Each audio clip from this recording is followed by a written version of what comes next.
वालेकुम। हाँ जी यूट्यूब वाले भराओ क्या हाल चाल है। उम्मीद है सारे भरा ठीक हो सन। असने भरावां ने शौक भी अच्छा जा रहा उसी। मैं गुलाम मुस्तफा तुसी देखने लगे हो पहुँच पिजन चैनल। माशाल्लाह एक दफ़ा फिर भरावां वास्ते 20 कबूतरां की डील लैके आए हैं। माशाल्लाह बहुत अच्छी डील है। 450 रुपये पर रेट है।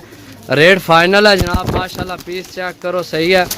बाकी है जेडे हरे कलर निशान है ना मेरे हाथ चेक कर सकते महल लाइन मतलब तुसी आखो फरा एक घरे नहीं छांटी होए माल है सही है। कई दोस्त समझने कि जनाब एक घर ना माल है लेकिन एक घर ना माल नहीं।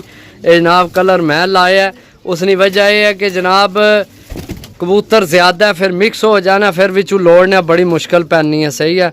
बाकी माशाल्लाह चीज़ें चेक कर लो सही है दोस्तों। जिस भरा जनाब लैने होने रबता कर सकना है। रबता नंबर है 0325 52 40 603। कॉल व्हाट्सअप यही नंबर है। रबता करके जनाब लै सकने हो सही है। माशाल्लाह पीस चेक करो राम सुकून है सही है। एक पीस चेक करो अच्छे नायाब पीस हैं सही है दोस्तों।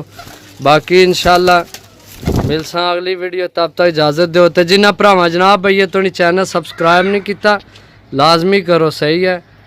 असल जड़ा ना कैमरा थोड़ा बर्निंग मारना पे गर्मी है ना ए हूँ सही साफ दिसे है चेक करो माशाल्लाह सही है। ए चेक करो हूँ साफ होए कैमरा सही चेक करो माशाल्लाह सारे पीस थोड़ियां अखा ने सामने 450 रुपये पर रेट फाइनल है। जिस भरा लैने हो रबता कर सकना। मिलसा अगली वीडियो तब तक इजाज़त दो। अल्लाह सुनने वाला अल्लाह हाफिज़।